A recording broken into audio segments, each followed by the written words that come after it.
Hello, this is Kit, and welcome to Kit Plays Hiveswap Friendsim. Thank you. Yeah, that one was fun.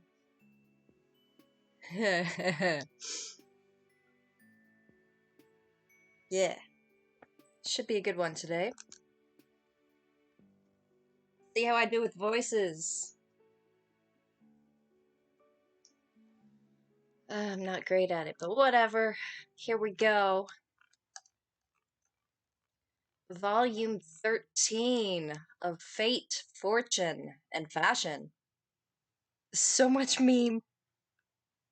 Tyrona is a whole entire meme. Ugh.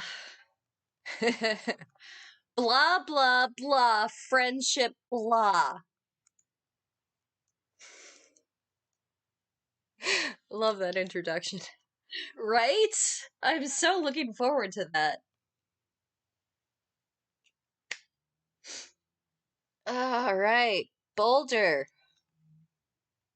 I love Boulder. I do. You just aren't feeling it today. You're getting more and more of these gray nights recently. Nights where the call of the streets, that infinite ramble for companionship, just sounds exhausting and meaningless.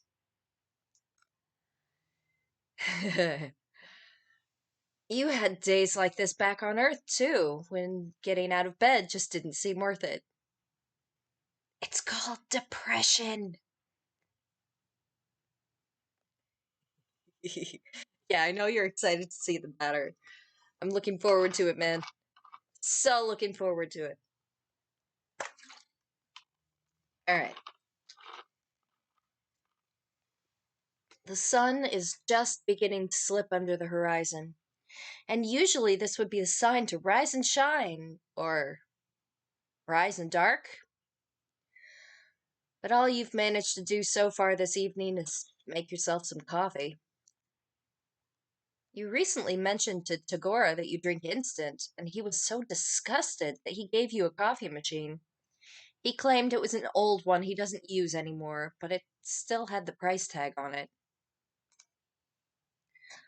On the table sits up. I can talk. I can talk. Mm-hmm. On the table sits palm husk Connell had taken off a dead kid especially for you. And cradled in your hand is a mug Skyla sent. It looks like she painted it herself. There's a white blob on one side that you think is supposed to be Lady. You're even wearing the hoodie Mallet gave you to cut the evening chill. Here you are, all wrapped up in the warm embraces of your friend's goodwill, safe and sound, but deep inside you festers something. A gnawing existential dissatisfaction. That classic angst the philosophers wrote about. Oh yeah, I played it back in the day. I know I had a blast, but streaming it, that's gonna be a blast. Tom Husk chimes and you pick it up lazily. What, another rando trying to slide into your DMs? Sorry, folks. You just don't have time for that anymore. You are a friendship connoisseur. A sommelier of the rarest of amicable vintages. You unlock the screen to find a message. Psst. I'm not certain that this line is secure. Actually, I'm positive that it isn't, but I am risking contacting because it is imperative that we speak. I'm sending you rendezvous coordinates. Hold on just a second.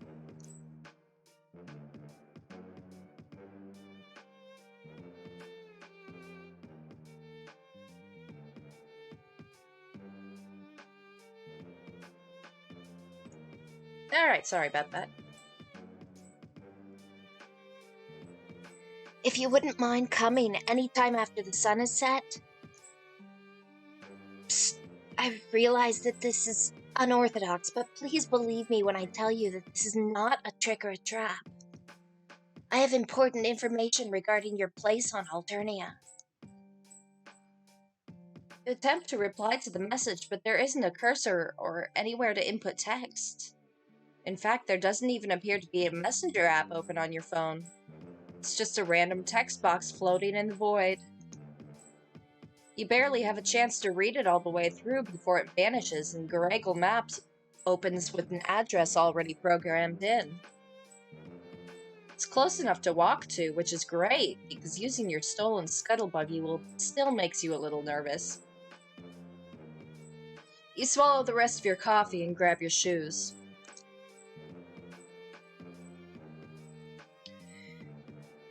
Your GPS leads you to a shop you recognize.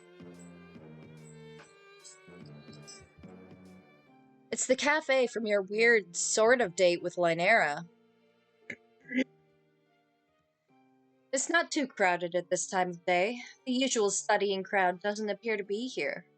A couple trolls are sitting around sharing pots of tea. Fool! Fucking idiots! I explicitly stated I wanted Essence of Dayglow, not whatever this garbage is. Oh, you know this person. It really has been a minute, hasn't it? Ardata stands in front of the counter, shouting at the cash register. Whatever automated system runs this shop has apparently gotten her order wrong. It is her.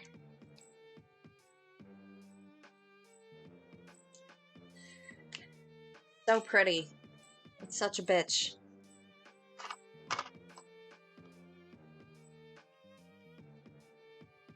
Such a well-written character. What are you looking at, This is absolutely none of your... Oh, it's you. Ardata swiftly covers up her surprise, examining a sharp, perfectly shaped nail. You look... different. Better? Let's not exaggerate. I simply meant you looked less like toxic waste and more like run-of-the-grain grinder garbage. You tell Ardata that it's good to see her too. Man, this really takes you back. You've been so simple back then, so unevolved. You were laser-focused on a single desire. Friendship. But, well, you still like friends. You really do. But you also have, like, a car and a sweatshirt with somebody's sign on it. You've moved up in the world. Fascinating. Oh, by the way, is she the one who summoned you here? Summoned? You? You must be joking. I haven't spared a single solitary thought for you since you dragged your wretched carcass out of my hive. Absently, you push your hand into the pockets of your hoodie. Something crinkles between your fingers, and you pull out a folded piece of notebook paper. Okay, this definitely hadn't been in there when you'd left your hive. You passed a couple people in the street, but you definitely don't remember any of them getting close enough to slip something in your pocket. Huh. It only says 2 words. Out back. Oh man. Should you go? Here we go. Starting on the choices. Backyards are as bad as basements, no way. Okay, listen. You've done some pretty dumb stuff since you crash landed here. For instance, following the woman standing in front of you into her basement. But not this time. Nice try, Catfisher. Important correspondence? Nah. You crumple up the page up in your hand. Nothing but can't wait.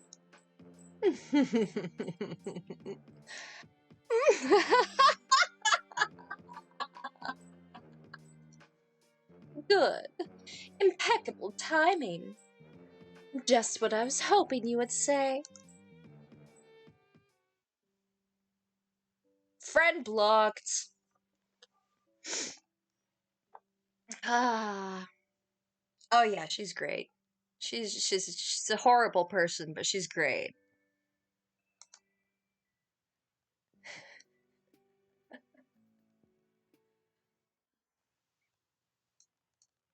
All right.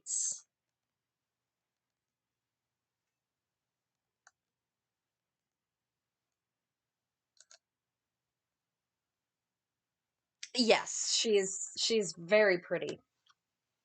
That is true. That is very, very true.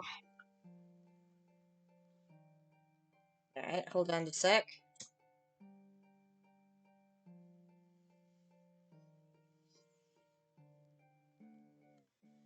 Go, go, go!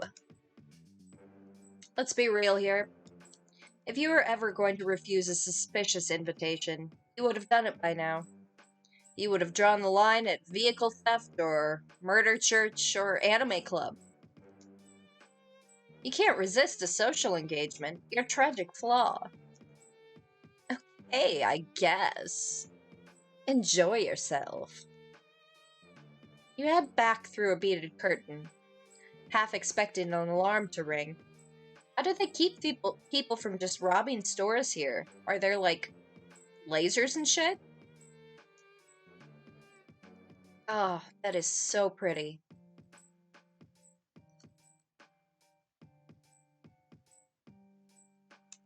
I want to stop here for just a second and express my awe at the background artists.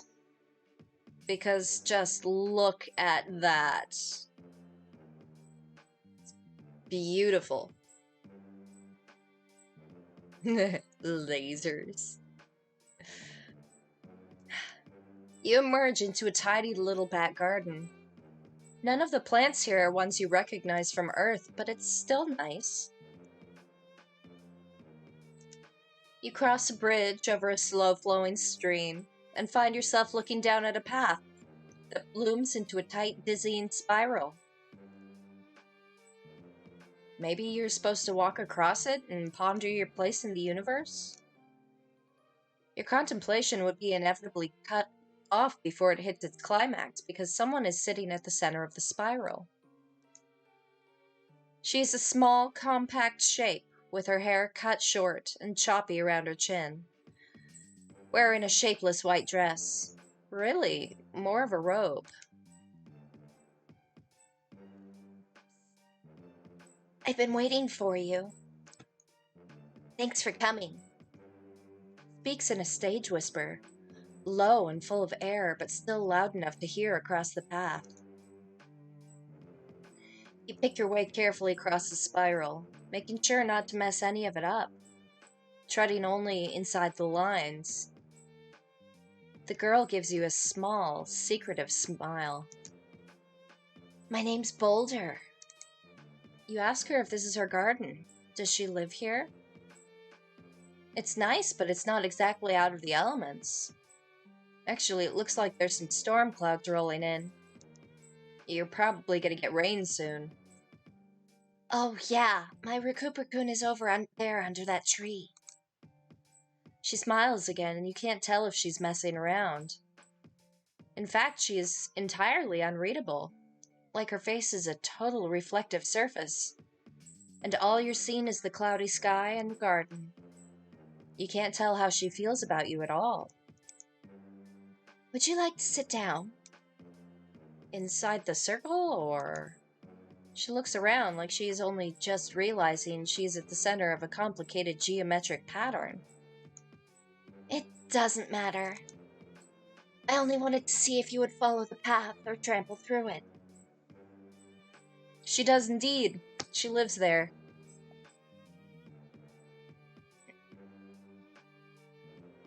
You did neither. You forged your own way, while taking care to preserve what has come before. You ask her what that means. Maybe nothing. I'm not sure. The wind tosses her hair and the clouds chase each other across the sky. If the rain comes, it will come soon.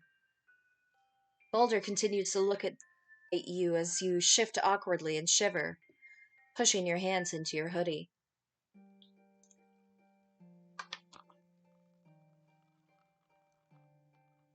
This is different than any other friend meetup you've had. Even with the others who purposefully sought you out, there's a serenity to Boulder that all the rest lack. Or maybe that's just this zen as fuck garden getting to you. Try to remember what Boulder said to you in the message that she somehow managed to make appear on your phone and then immediately self-immolate. That she has some information for you about your place on Alternia or some shit like that. Did I say that? I guess I did. Just, suppose I wanted a chance to talk to you a bit before the end. I was starting to feel a little, jealous maybe? Right. You guess everybody has been going on about the funny, dumb alien robot who's been prowling the countryside. No, that's not it. Though I'm sure you're very funny. I just wanted a chance to talk to you. Someone who is so adrift in the swell of fate and the whims of the paradox. Paradox? You don't know anything about paradoxes. Well, you know what they are. You just don't see why they're relevant. They aren't. Paradoxes aren't relevant by their very nature. It's the essence of that nature that makes them so integral to the story. You shake your head. You're not built for this cosmic stuff. You're just an orphan from Earth with quick fingers. For spaceships. And apparently vehicles. Boulder gives you another sly smile. Oh? Quick fingers? You blush. You hadn't meant that as a dirty joke or anything.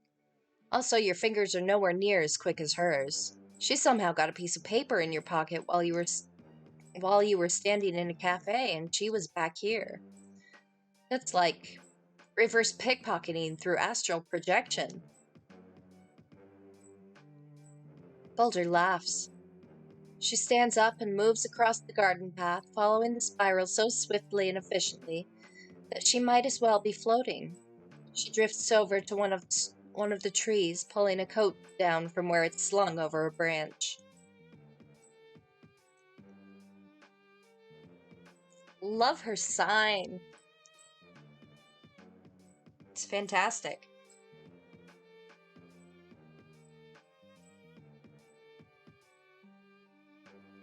It covers her from chin to ankles, coming together to form an olive green symbol on her chest that looks like a question mark without the dot. A broad-brimmed hat finishes out the ensemble. Her. Just her.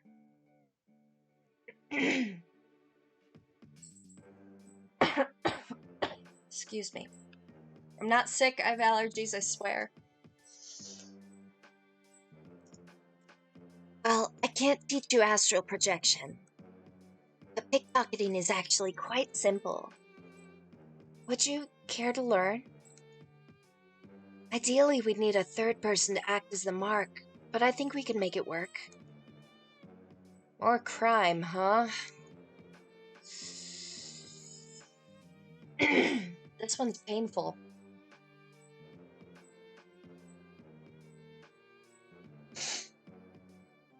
So we're gonna do the painful one first? I'm sorry. No more crime, please. You've already got a hell of a rap sheet. Maybe it would be best not to add any new skills that could lead you into temptation. Fair enough. Would you care to go for a stroll?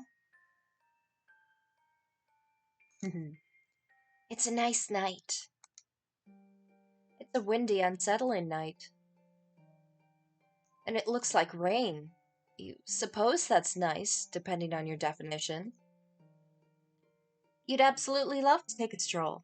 That's your whole vibe recently, strolling. You follow her out through a little back gate and into the street. You leave the cafe behind and are quickly consumed by the drift of the midnight crowd. You brace for the inevitable pitying, hostile looks you get wherever you go out in public. You should have mentioned that you try to avoid large groups, but strangely, no one even glances at you. It's like Boulder exudes a sneaky aura that encompasses the both of you. As you walk, you ask her if she really believes in fate. Like the two of you were always going to meet and nothing could have happened any differently no matter what you did. Boulder gives you a thoughtful, sidelong glance. Well, that would imply that none of our choices matter, and that causality is inevitable. Right? She is so void.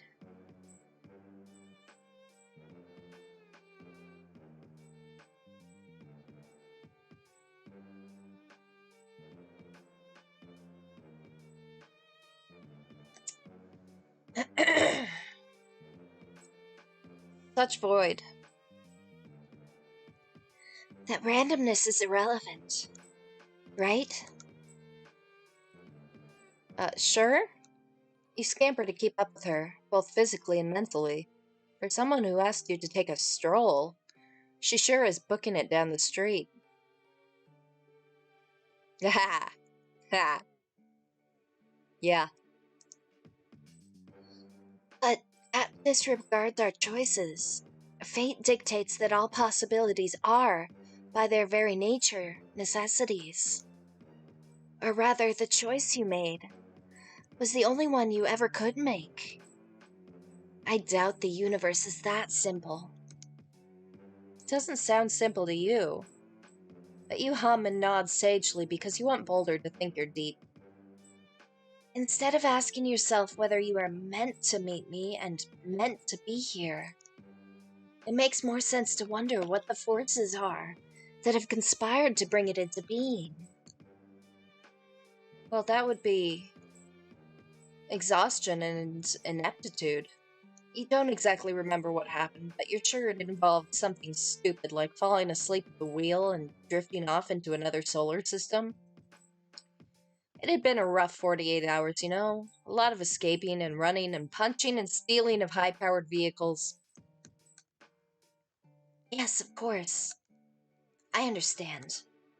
All in a day's work. She stops you at most intersections so she can take surreptitious glances around the corner before gesturing you forward. Every so often, she will turn the two of you around to double back. Weren't exactly sure why. Maybe she thinks you're being followed? But who would follow you from a cafe? All sorts. But don't worry. I know how to shake off a tail. You cross one of the main thoroughfares and a big black bird swoops at your heads. You yelp and duck, but when you look around, you see that the bird has landed on Boulder's arm and she's stroking its back. Brace yourself for it to start talking or some shit like that, because that's what your life is like now.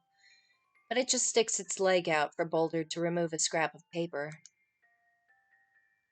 It waits patiently for her to read the message and then scribble something on the back, before attaching it to the crow and throwing it back into the air.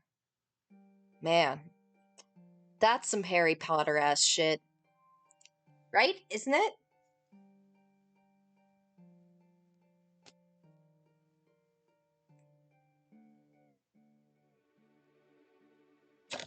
Ah.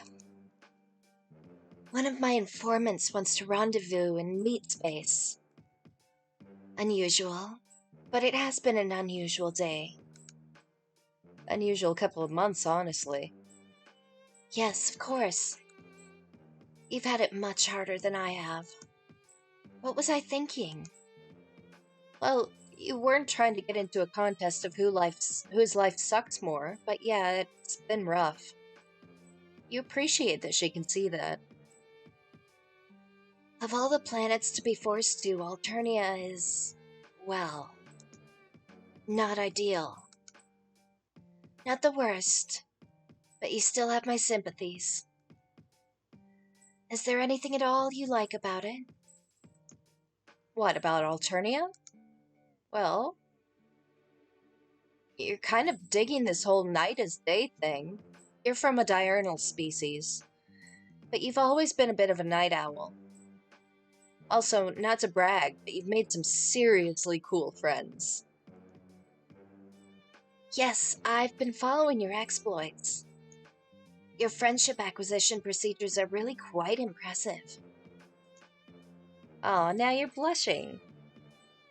You ask Boulder how she knows that much about your exploits, because it's only pretty recently that you've had any sort of real social media presence.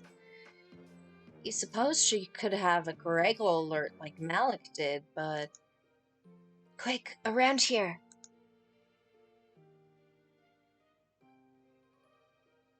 Boulder leads you through a deserted lot between two buildings. There's nothing here except some broken bottles and a pile of old rubber tires. She leaves you behind the tire pile to keep watch, although she is probably just doing it to get you out of the way. Which, fair, and she heads out into the center of the lot, presumably to wait for her contact. You sit here twiddling your thumbs, trying to suppress the desire to pull out your phone. That doesn't seem very covert ops. You're just starting to get really antsy, jittering your leg and cracking your knuckles and digging a little hole in the dirt with a stick. When you hear something strange beneath the wind. A swish, followed by a thunk.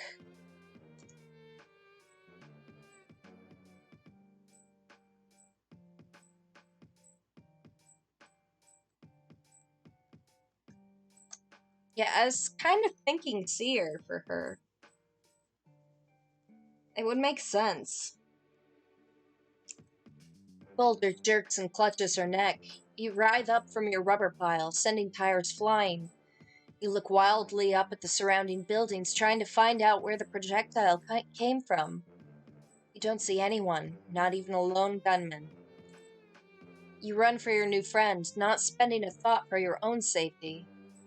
The clouds move overhead, like someone has put them on fast forward, the wind rattling the trash on the pavement. No!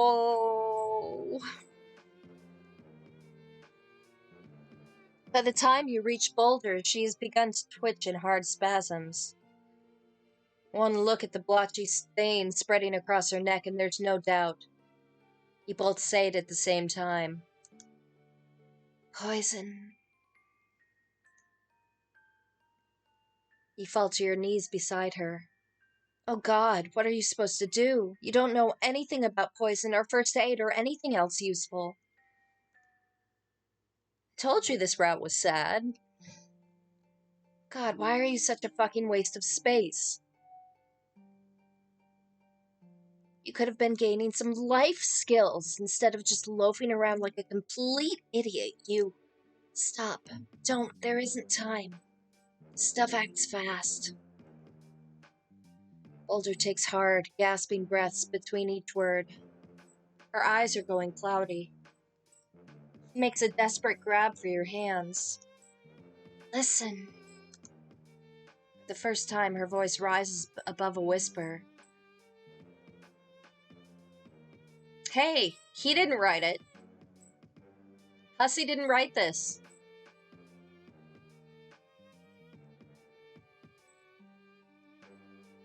I mean, he is ultimately responsible for the whole thing, but he didn't write this. We'll get to the credits later and see who did. For the first time, her voice rises above a whisper. Her grip is surprisingly strong. You tell her to save her strength, but she shakes her head so hard her hat falls off. I'm not important. Waste of space. You tell her to stop being dramatic. Of course she's important. I'm not being dramatic. Well, maybe a little because I'm dying. Still, remember what I said about fate. Fuck fate. You don't want anything to do with it. If this is the kind of shit it's going to pull on you. So many of your friends have died because of you. Because of your incredible inability to...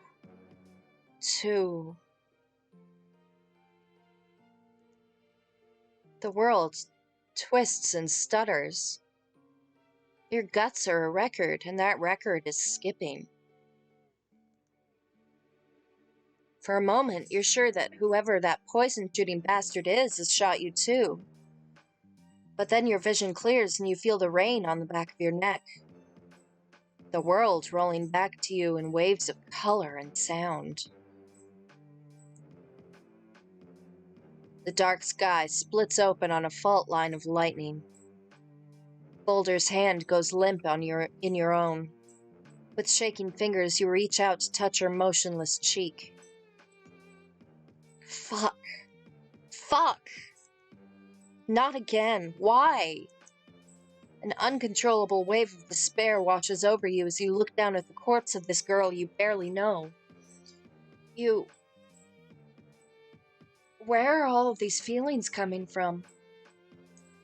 There's honestly too many of them. Why are they?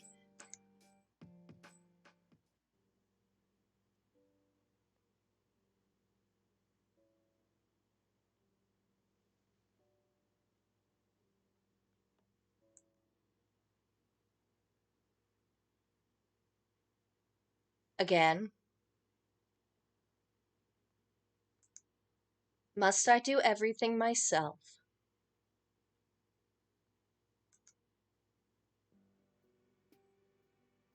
Hehehe.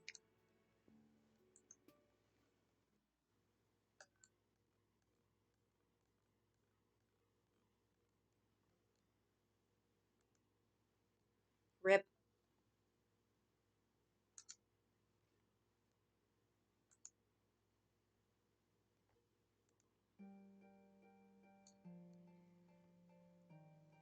Ugh. Hehe. Oh, shit. Picked the wrong one. Oh, absolutely.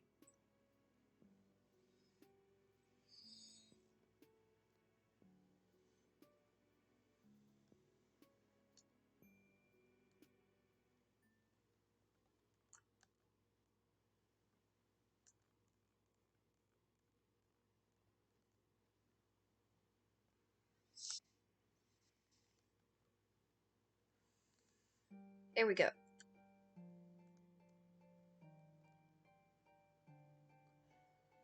Oh, absolutely, I enjoyed as Daja.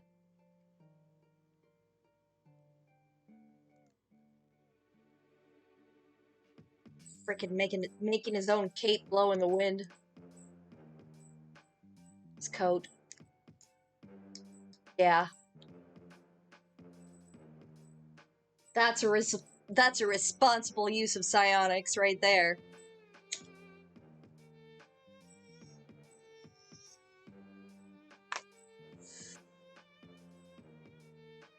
Yes. More crime, huh? Sure, let's do crime. This whole mess started with a theft of a spaceship, and if Boulder is right about all that fate horse shit, that was supposed to happen, so maybe you'll lean into it.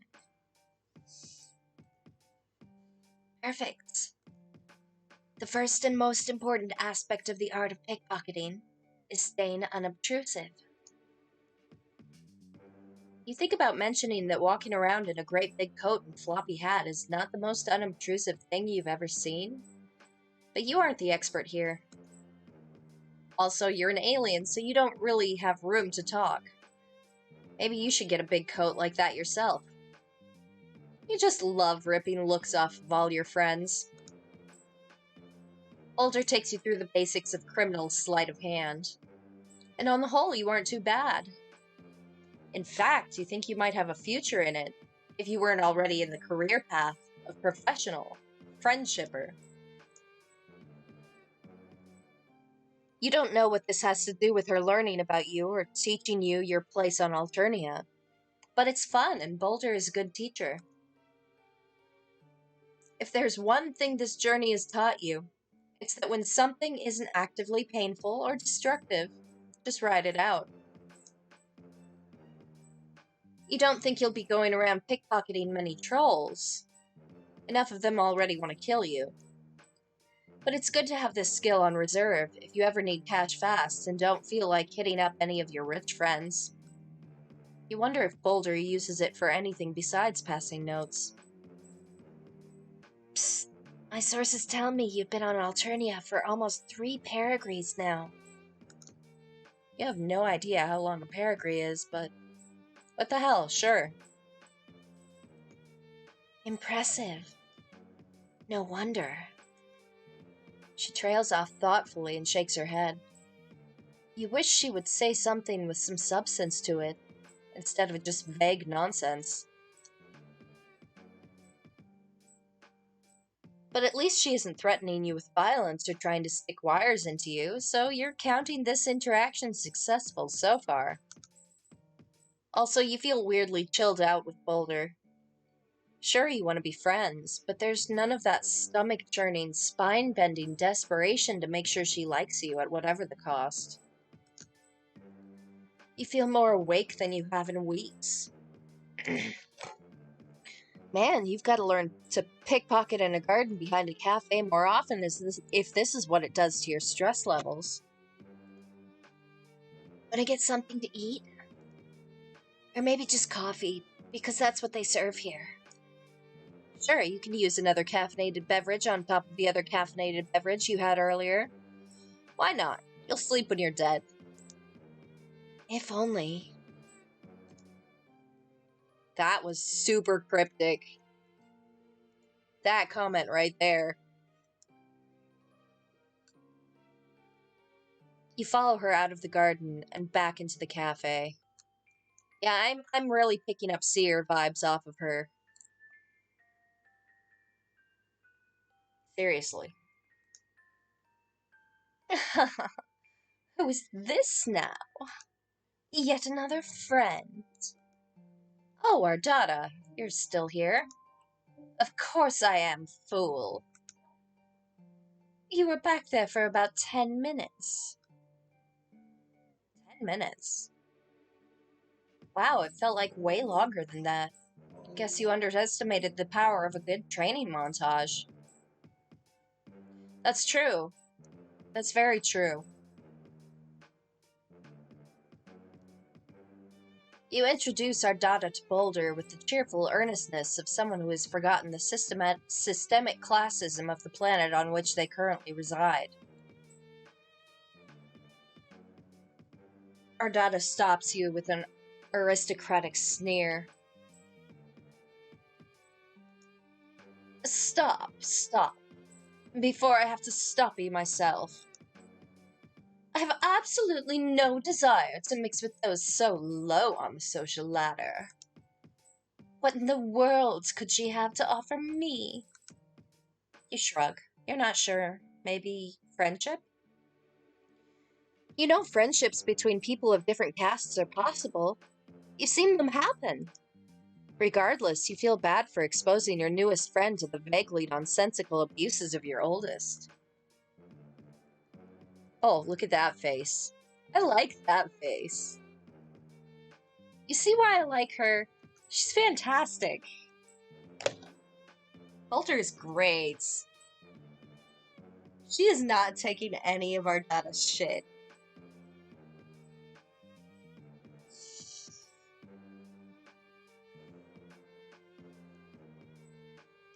You turn back to Boulder and apologize and find her gazing coolly at Ardata like she could do it all night.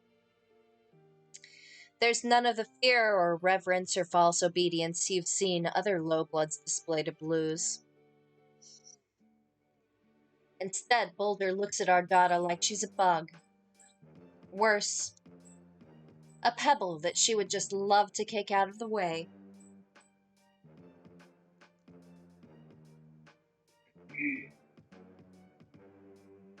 I know, her hair is fantastic. Psst. Nice to meet you in person, Miss Carmia. I hear your GrubTube channel has been losing subscribers recently. I wonder why that is. Blue hits Ardada's cheeks in an angry flush. I'm currently on hiatus. The old garbage was getting tired. I have so many imitators that my own content is starting to seem derivative.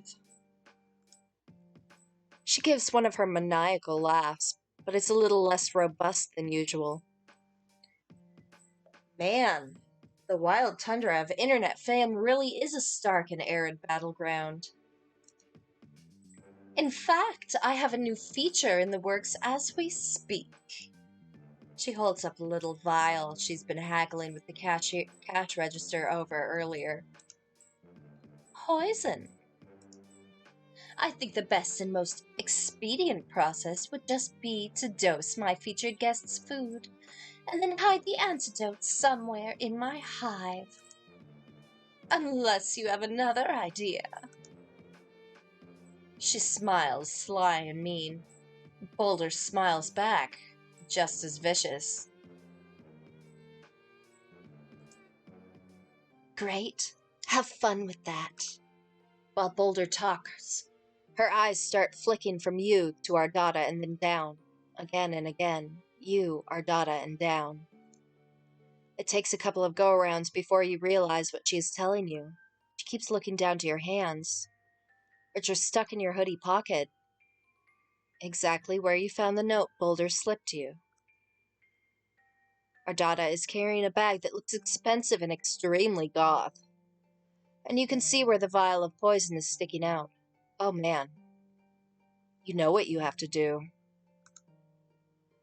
When a group comes into the shop and pushes past the three of you, you move in on Ardada and slip a hand into her bag, palming the smooth, cold vial. She gives you a weird look like, why are you suddenly all up on me, Keon? But she doesn't notice the theft. I suppose I'll be going now. And if I were you, I'd be a little more mindful of who I choose to associate myself with in the future. You say bye to her, feeling the tiniest bit guilty. But she's planning to use this poison to do murder theater in her prison basement, so you don't feel that bad. Take care now. Ardada leaves and Boulder takes an inquisitive step closer. Show me. You open your hand to display the spoils, flushed with criminal euphoria. Oh. Oh, hell no. You grabbed the wrong fucking vial. This one is blue, not red. You grabbed the antidote, not the poison. God. You honestly thought you were moving past these kinds of cock-ups. Oh. Damn. Well, at least you have an antidote now. You never know when one of those might come in handy. Like right now? She sways forward and clutches at her neck. For one confused second, you think she's doing an impression of someone who might need an antidote. Then she falls to her knees. You dart forward and catch her before she can totally eat it. She's heavier than she looks. Compact muscle and a coat full of an ungodly number of weapons. She has like 4 guns in there. What the hell? Your arms are full, so you can only watch helpless as a troll in a hood that covers their face and their horns books it out the door. You shout that some fucker just stabbed your friend, but nobody here is looking at you. The same way people on Earth might ignore a mother trying to calm a toddler throwing a tantrum, just turning their eyes away from a distasteful public scene. Ow. Damn it. You put a hand up to Boulder's neck and try to staunch the bleeding, but there isn't any bleeding. Bewildered, you pull apart the lapels of her coat to see a single drop of olive blood trembling above her collarbone. Discoloration spreads to the dark spill over her neck and radiating down her chest. You both say it at the same time. Poison. You open your hand to look at the tiny blue vial, then back it up to Boulder. Her eyes are glassy, her skin going blotchy and ashen.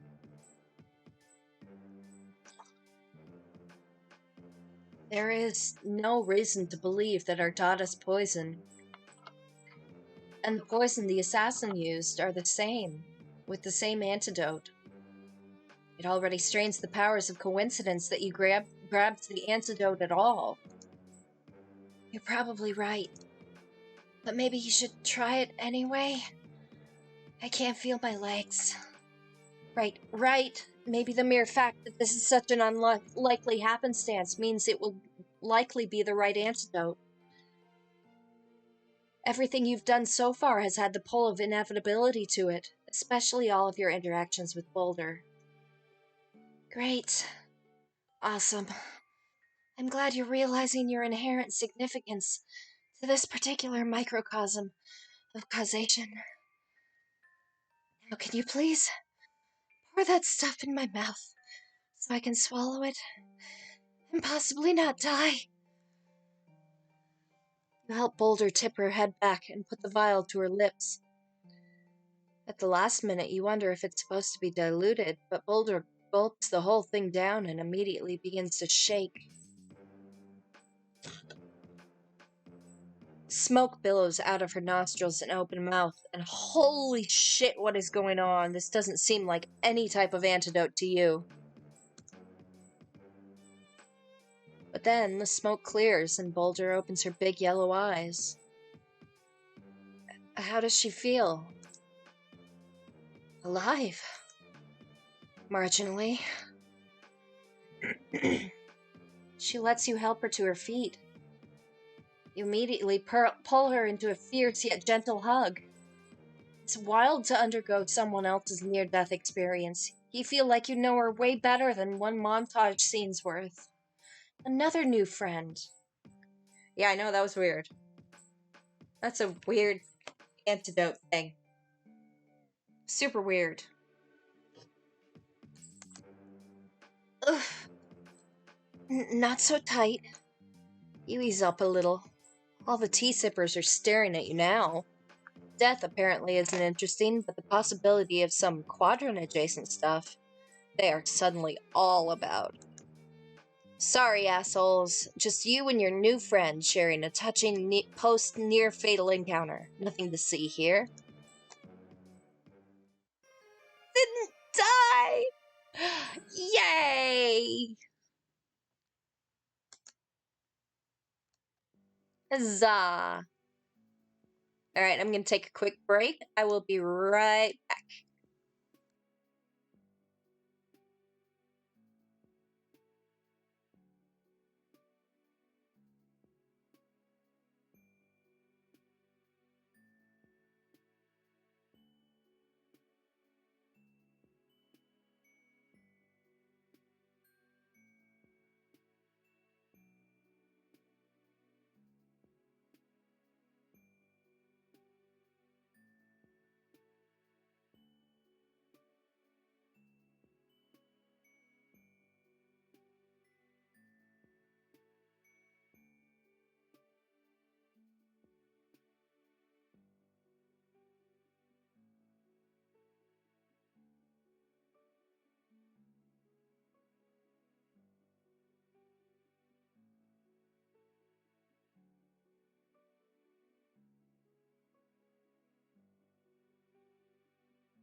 Alright. Oh, let's continue.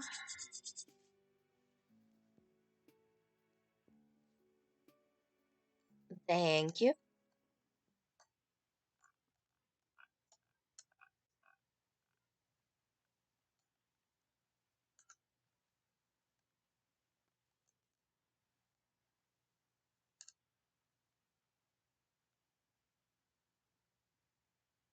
Here we go with Stelza.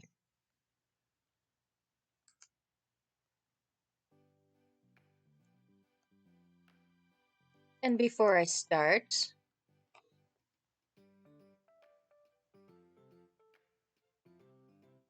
it's music.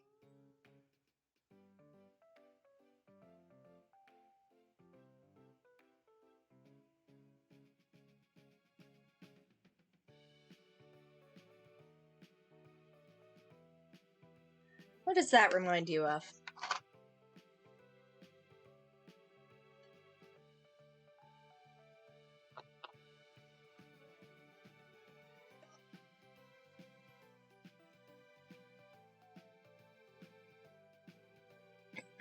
Yes, Rain.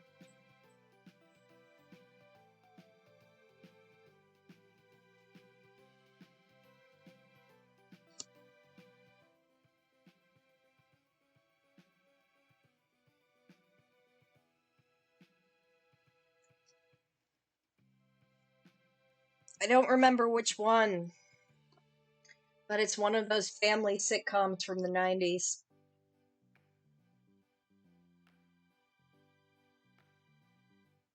I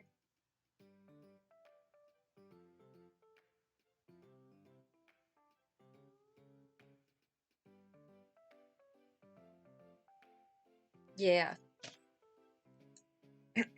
Alright.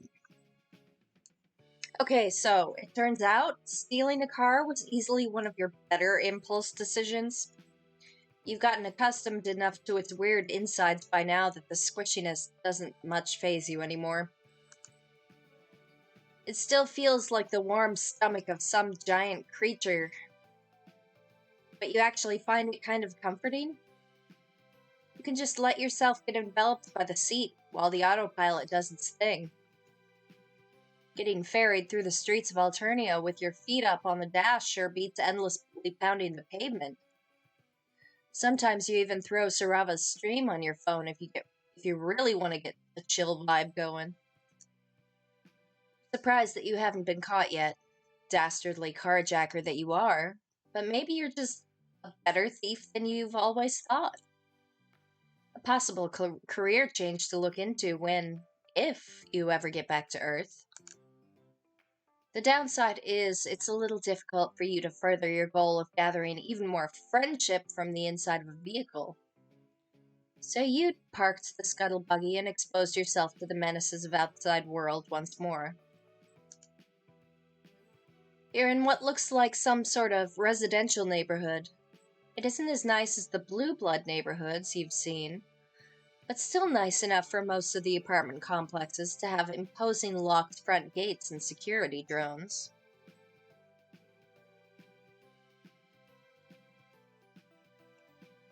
They are so dope. Sarava is so chill.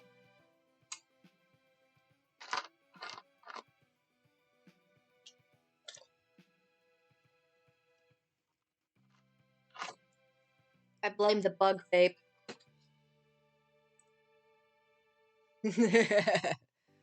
For how chill they are.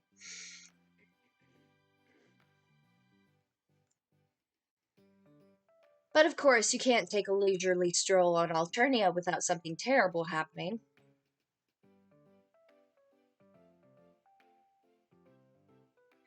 You aren't out here for very long before it starts raining. Shit. Damn and fuck. You ditched the umbrella Tyrone had given you since it was as heavy as a goddamn club, and now you're super regretting it. Running for shelter is all you can do, so you make a mad dash for one of the building awnings, huddling uncomfortably underneath it. The rain doesn't let up. You'll have to move soon. The security drones are beginning to look like they're planning on taking a few shots at you for loitering. You need to make a decision and fast.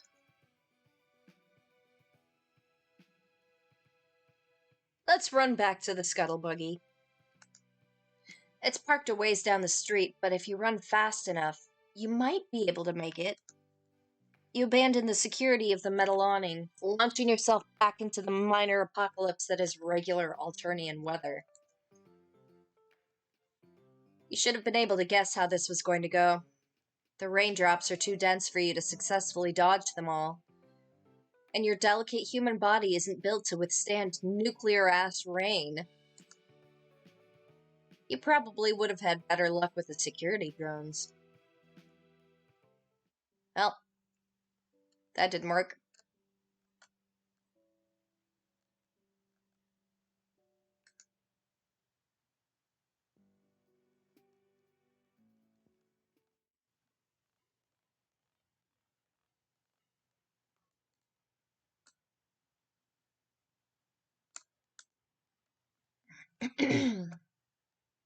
Rip.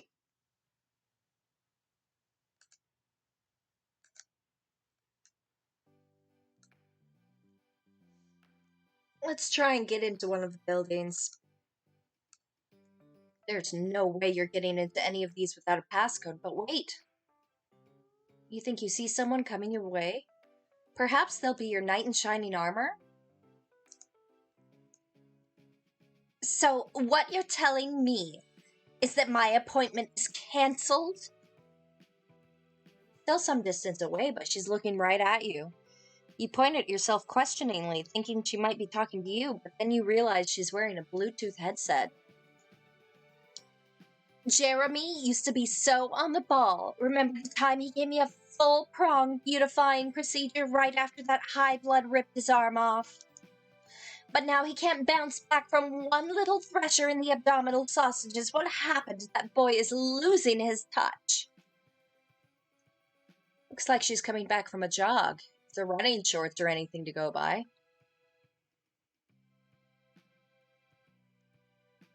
It's such a cute jacket. Yeah. If she's at all bothered by the acid glancing off her skin, sending dozens of little firecracker sparks in their wake, she isn't showing it. She seems much more preoccupied by the harried conversation she's having on the phone. Most importantly, she's power walking to the entrance of this building, which must mean she lives here. This is your chance. You shuffle along under the awning, pressing yourself close to the side of the building, bug-like. You sort of wish she'd encountered you earlier when you were dodging rain like a rad action hero. Now you just look sort of cowardly and pathetic. Especially compared to her. She's striding along like absolutely nothing is going to get in the way of whatever business she's got going on. Let alone a few paltry explosions. Actually, she's so focused on her call that she doesn't notice you until you're standing right next to her. Such an inconvenience, you can fully expect that I will be taking my business elsewhere from now on. Oh my, what do we have here? Transitions from hanging on the call to talking to you so quickly that it makes your head spin. Take this down. Strange little hornless creature parked in front of my home. Very puny and scared looking. Can only be the alien. Everyone has been talking about. Such an opportunity can't go to waste now, can it? You're confused again, looking around to see who she might be talking to, but there's nobody else here. Maybe she's dictating notes to her phone? Look at you, we can't have you wandering around outside like this, darling, can we? Aren't you ravishing? Do give me the name of your stylist. So good to meet you. Here's my card. The name's Stelsa Sezia. Auto-terrorizer in training for the Alternian Empire. Nice to meet you. Let's walk and talk. You didn't realize that borrowed hoodie was that impressive of a look, but okay. She produces a business card with one hand and inputs some numbers into a panel with the other. You take the card. It's a struggle to process what she's saying, respond to her questions, and introduce yourself, all while experiencing the verbal equivalent of getting hit by a truck.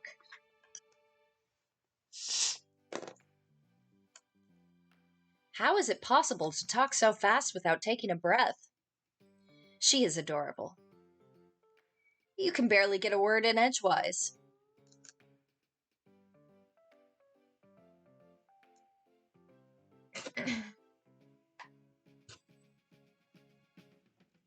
Wait until you see who she's in a quad with. Hee. Elsa continues chattering away as she steps inside and waves for you to follow her into the apartment building's elevator. You do.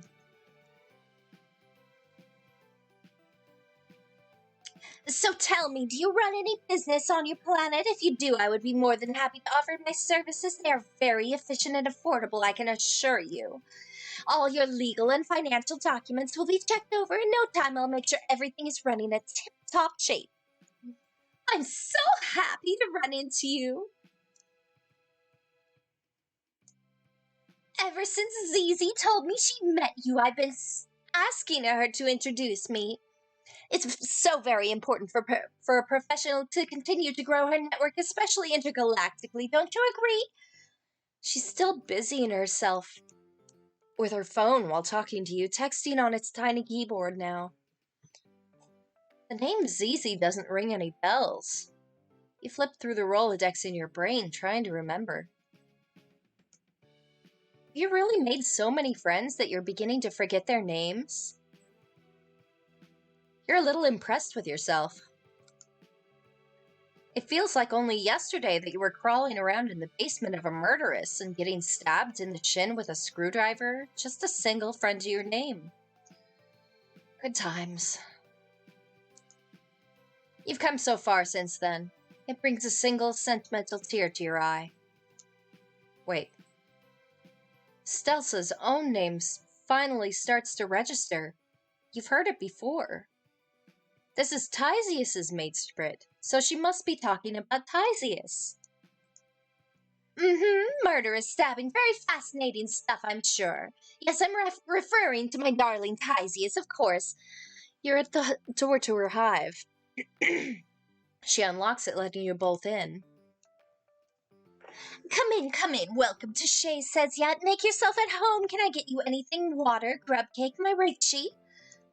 I would love to continue our chat while I'm a little less sweaty, and also acid wreaks absolute havoc on the skin. You know how it is. I'll just jump into the ablution trap for a minute. Please excuse me, won't be long. Back in 2 shakes of a quack-based gastric evacuation pillow.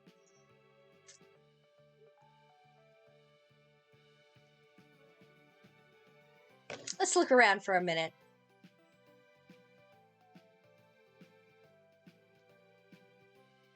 There is a Super Mario Fire Flower on the corner of that billboard. Or yeah. Corkboard. Noteboard, whatever it's called. I don't remember. Such a room.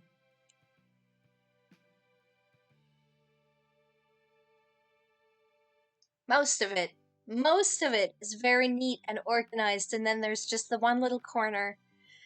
You can guess who hangs out there. And there's that little hang in there meme up on the wall.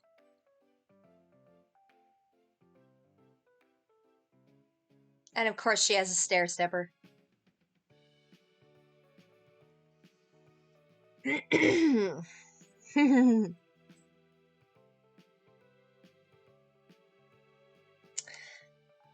Actually, you wouldn't know how it is, considering that a bucket load of acid falling on you would leave you either very injured or very dead, and she's already gone.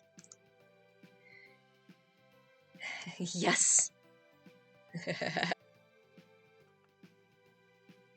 You're a little relieved. It's not that Stelsa isn't friendly. She's plenty friendly. She just approaches friendship in a way that makes you feel a little like a line in her to-do list that she's in a hurry to check off. Or, well, she seems like she wants you as some sort of work contact, not a friend. But that's okay. You've worn many hats in the pursuit of friendship.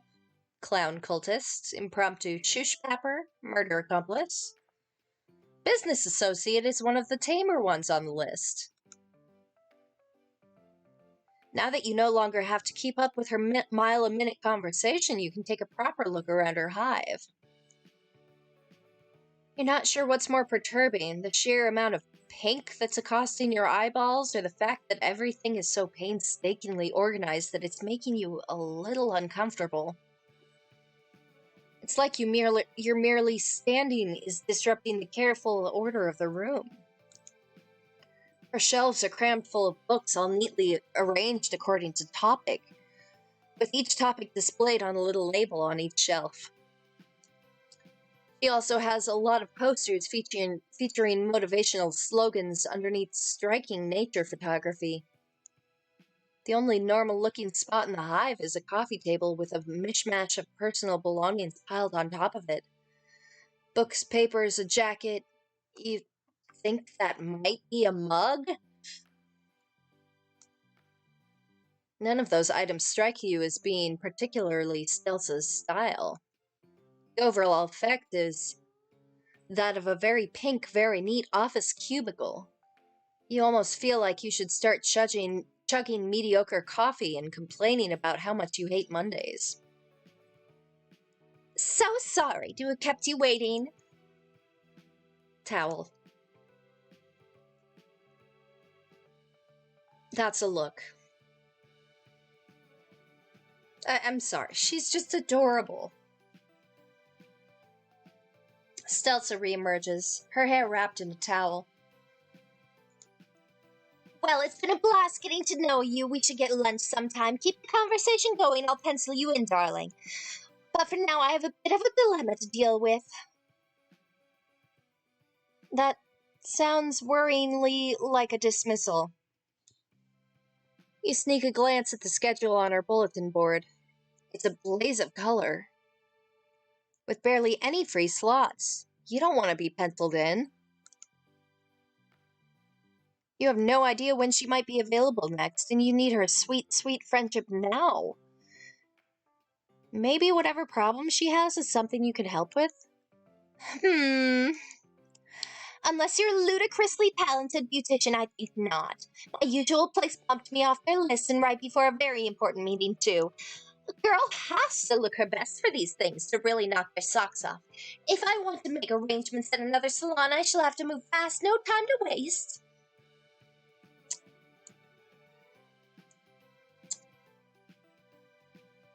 Why not use the extra time to do more prep for the meeting? That is an excellent idea.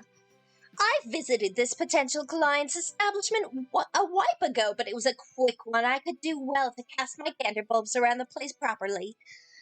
It's pretty much in the bag, but this meeting is the clincher, and there's no way I can flub it.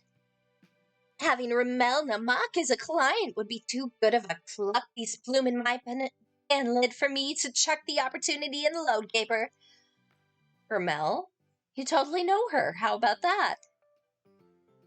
Yes, I would hope you did, darling. She's only been splashed all over the papers lately with that stunt of hers. Buying out her competitor like that, I've never heard the likes of it before. She's flitting around her hive as she speaks, nipping into what you assume is her bedroom to blow her hair dry before shuffling some papers into a handbag. You tail her as best you can, feeling a bit like a pet cat underfoot who's threatening to trip her at every turn. Maintaining a career as a successful yet relatively avant-garde artist is very difficult to assume ownership of, and managing a museum, and yet she has made it work. Whoa. Sounds like Ramel has been busy since the last time you saw her. You clarify that Ramel is a friend of yours, actually. Stelza stops in her tracks. Really? Why didn't you say so in the first place? You should come with me. Getting the 411 on Ramel from a friend of hers could really give me the frond up. What do you say? You're not sure there's much you can tell Stelza about Ramel. Pretty sure Ramel doesn't want an auditor in training, or anyone really, knowing that she's an art thief. But, why not? There has to be some stray info about Ramel knocking around the old noggin that might come in useful. Marvelous! Come on, you can tell me on the way. She takes your hand and pulls you out the door.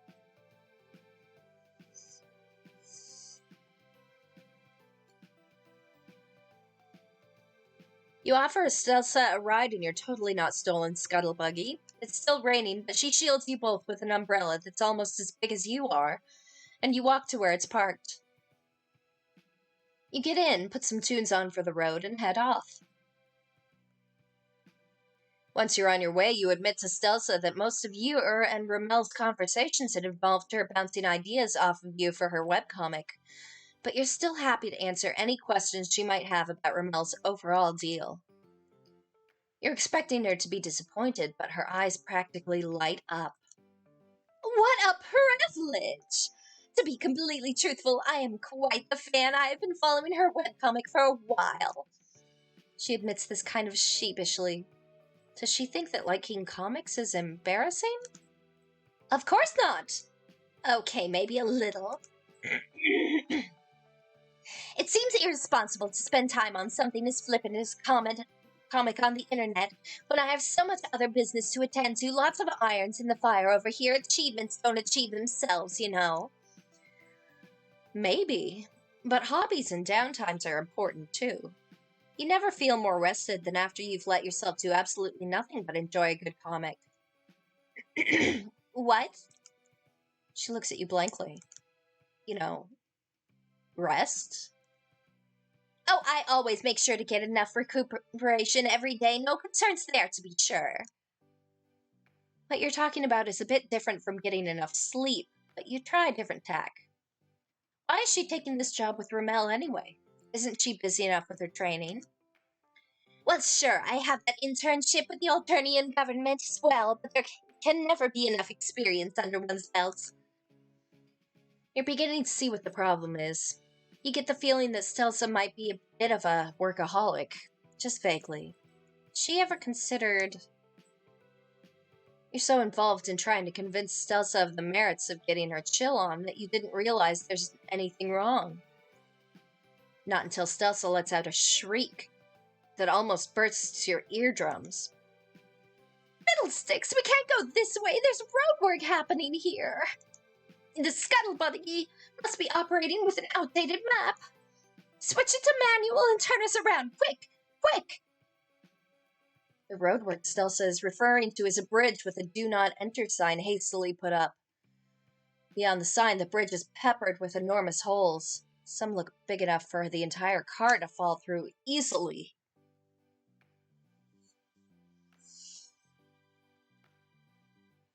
What are you waiting for? Hurry!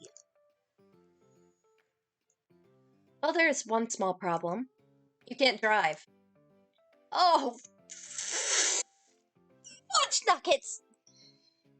Stelsa presses a few buttons, switching the controls to manual. You grab the wheel, turning it wildly, your only goal to make sure you don't drive into the death bridge. You probably should have paid attention to the steep slope curving away from the road. Oops.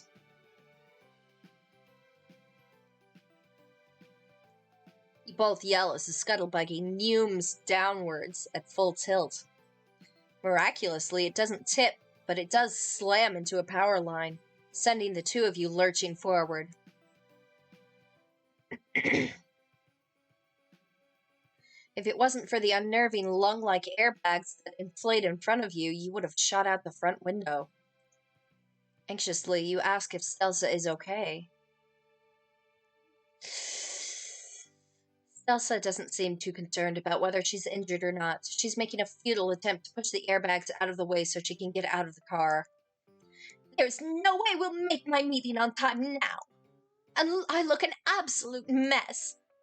She's right. Her hair, which was all gentle, soft tufts before, is sticking up in all directions.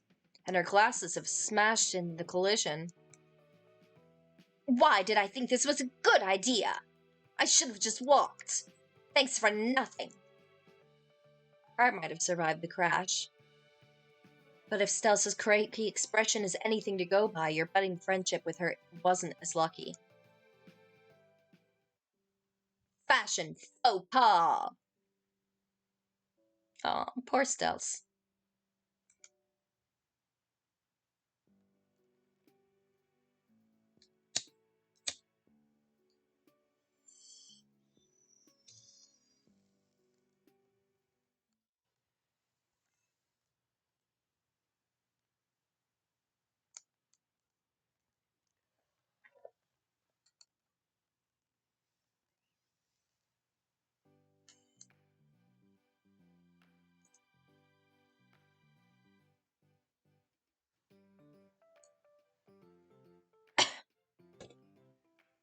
Let me just take a drink here.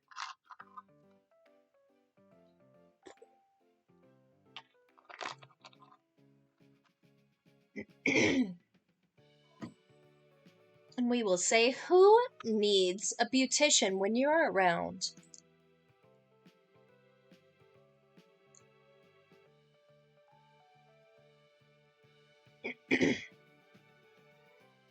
I think Kanaya would get overwhelmed.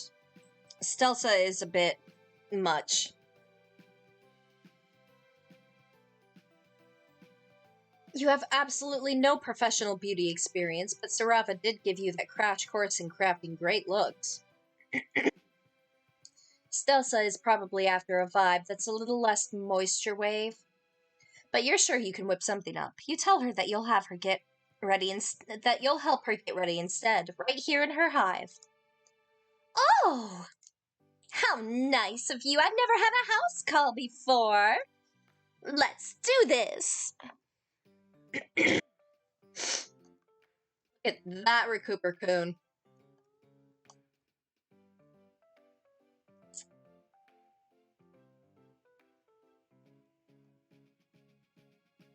Yeah. I want that chair. As far as fashion goes, yeah, they'd probably get along. I want that chair. Maybe not in pink, but I want that chair.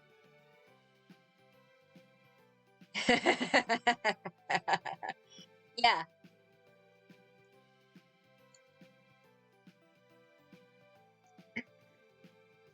She leads you into the next room, rubbing her hair dry as she goes. There's a Recupercoon in one corner and a vanity in the other, with an array of poofs, brushes, and other mysterious implements spread out on its surface. Some of them are disturbingly pointy. Oh well, you'll be able to figure out what they're all for once you start using them. Stelsa takes a seat in the chair in front of the vanity, folding her hands primly in her lap. So, darling, what do you think we should do first? It's all up to you. Not this again. Why are you always making all the decisions around here? What you wouldn't give to be able to foist your own life choices off on random people you've just met. It would be refreshing.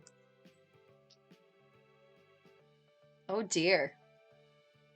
Oh dear.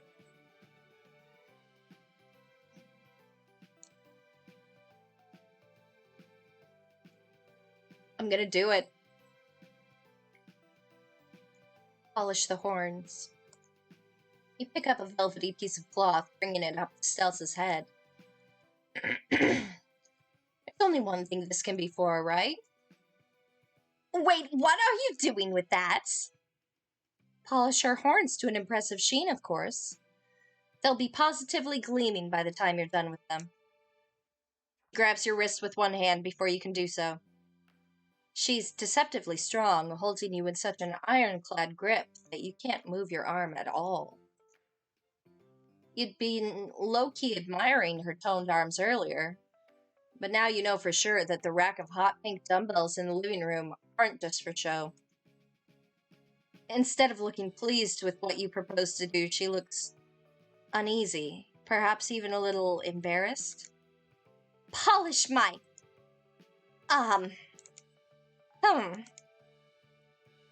You barely get a glimpse of her discomfited expression before she's gracing you with another friendly smile, albeit a bit of a strained one. You know what, I'm having second thoughts. It's reasonable to expect that an alien like you wouldn't know the first thing about troll grooming habits. My mistake, I should have accounted for such cultural differences. But it's quite all right, I shall figure something else out. Is it just you, or was there a pointed pause before cultural differences? She's getting up again. Wait, what's happening? You thought the two of you were going to bond over a sweet makeover session, but she's pushing you back into the main area of her hive. Pretty forcefully, too.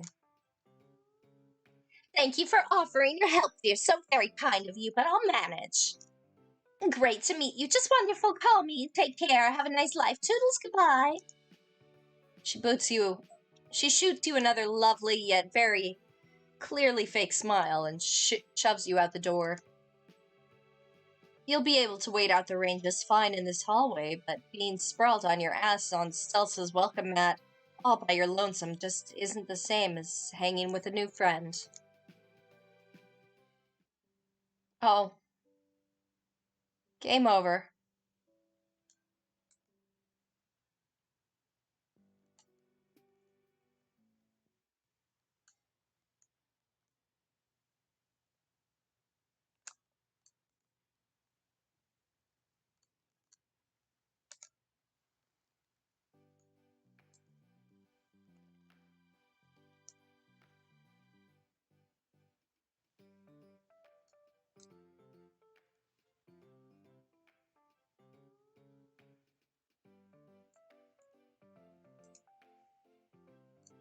Let's style her hair.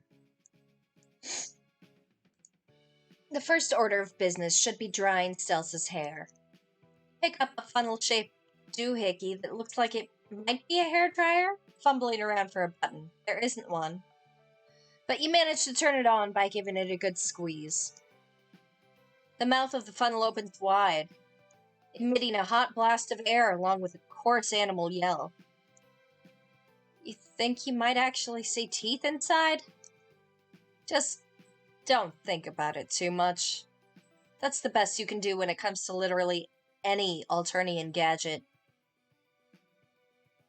Thankfully, the noise soon fades to a low hum. Here, use this. Stelsa passes you a piece of thorny bramble. It looks painful. But when you begin brushing Stelsa's hair, she sighs happily. Interesting being in this position for once. When Tysius is over, usually I'm the one doing this. You try to imagine Tysius letting someone give her a sweet do. Even when it's her girlfriend in question, you have a hard time picturing it. Stelsa laughs. She has a surprisingly pretty, musical laugh. No.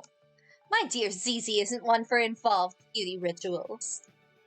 She usually doesn't let me do more than just brush it, but it's still relaxing. Sliding the brush through Stelsa's hair is pretty relaxing.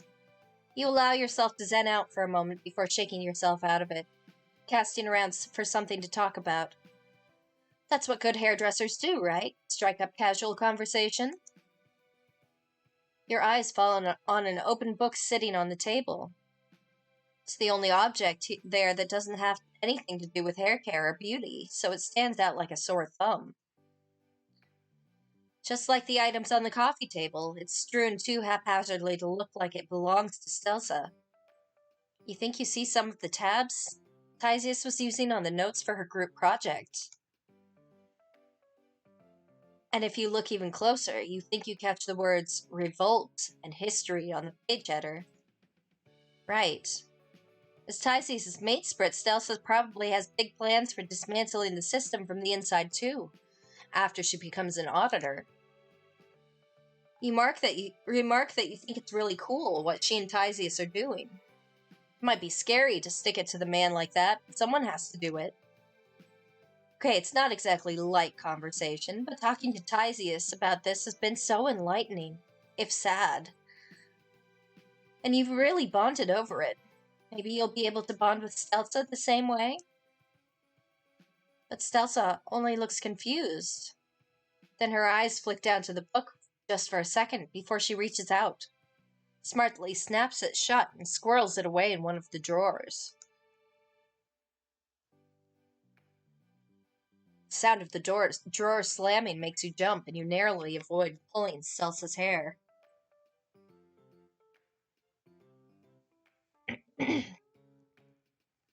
I'm quite sure I don't know what you're talking about. I'm not sticking anything anywhere. Definitely not to any man. And neither is Tysius.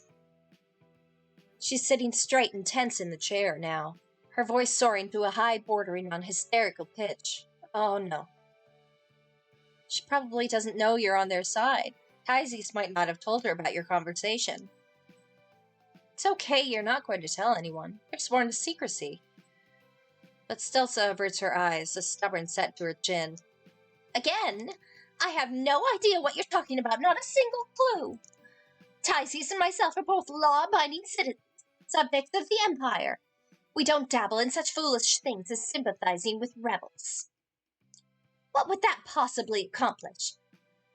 She wrings her hands distractedly. We do things the way we do on Alternia for a reason, darling. Without the hemospectrum and the roles we each need to play, why, the world would be plunged into complete chaos, can you even imagine? Trolls running around, not knowing which way is up, whether doing whatever they please, no one to tell them that their place in the world is. I swear I can talk. She goes from hand-wringing to gesticulating wildly, almost knocking a row of jars off the table. Positively frantic at the prospect of societal breakdown. It's better for everyone this way. I truly believe that. You're beginning to realize that you might have put your foot in your mouth. Just a little bit. Stuffed a toe or two in that gob of yours, maybe. She sounds way too earnest for this to be a cover-up. Could it possibly be that Stelsa really does side with... What had Tysius called her? The Condus? And that she doesn't know about Tysius's underground research after all? But the book was right there. You're so confused. Talking about this is clearly distressing Stelsa, though, so you drop it, focusing on finishing up her hair instead. It's pretty soft now that it's dry. You're not sure that you've styled it correctly, but she seems pleased.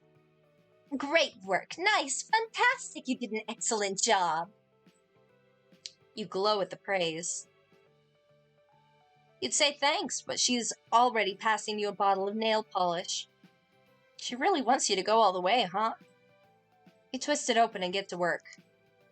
You're too focused on not smudging the teal color over the stately points of her claws to talk. But Stelsa breaks the silence. I have a question for you.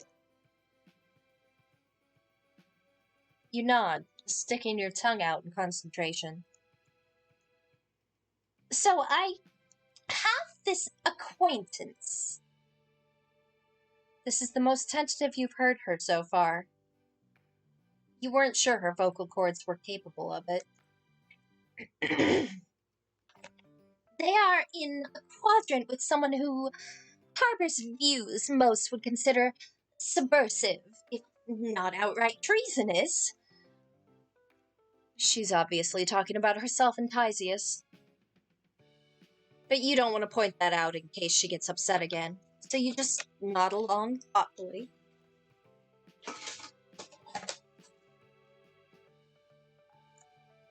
She didn't always. The mate sprit, I mean. It will blow over at some point. She must be going through a difficult phase. But in the meantime, she could get into, so much trouble. Elsa's lower lip wobbles like she's about to cry. You chew on the inside of your cheek, trying to figure out what to say. Talking to Tysius very much did not leave you with the impression that it was a phase. She sounded pretty serious. Does Stelsa's friend have any idea that this is going on? She looks at the drawer. So do you. Nope. You resist the urge to massage your temples. No idea at all? Absolutely not. All right. Okay, you can do this. A good first step might be for her friend to face up to the issue.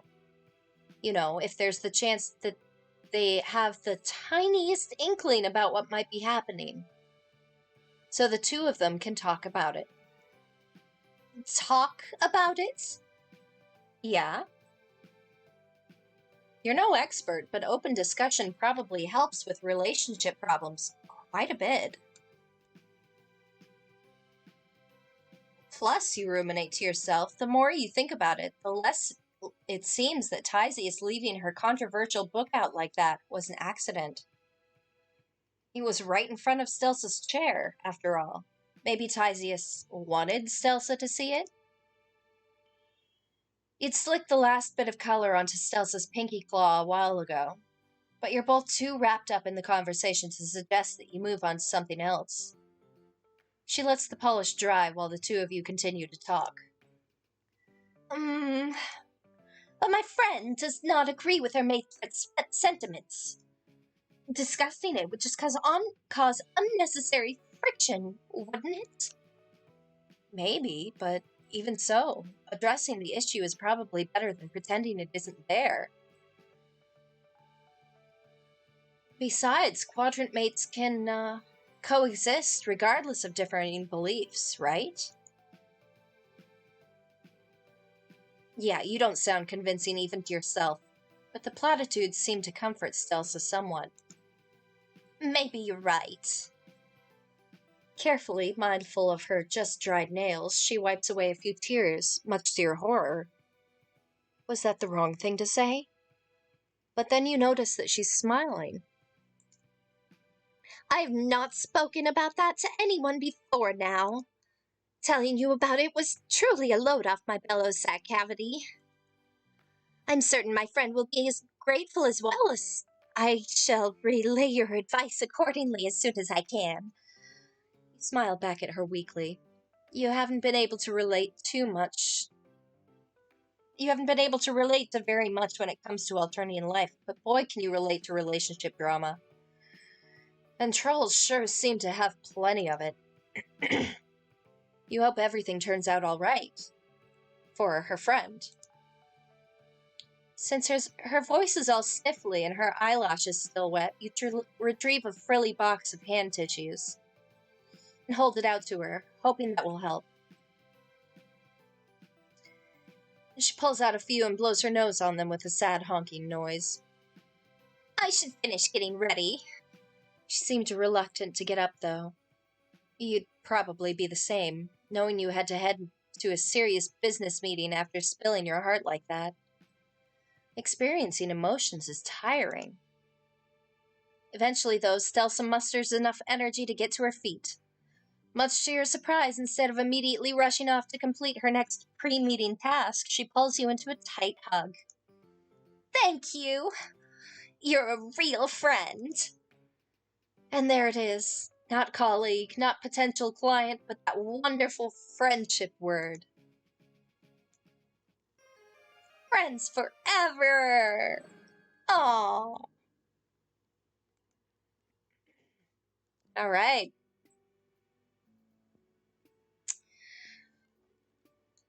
That's all the routes for today. Let's take a look at the friend roster. We got Boulder, Old Secret, You Tread the Path of Fate, and Stelsa. Shay says yet. You managed to squeeze into a packed schedule. And now for the credits. Our writer today, Aisha wrote Boulder. So you can complain to Aisha about that heartbreak. No, I'm kidding. Aisha did a fantastic job. As always. Let's see here. There she is. Kieran did Stelsa. And a wonderful job there, too. Character artists, we've got Adrian. And Phil Gibson did the background art this time. As for ending illustrations, again, Phil Gibson. Beautiful stuff. Our music for today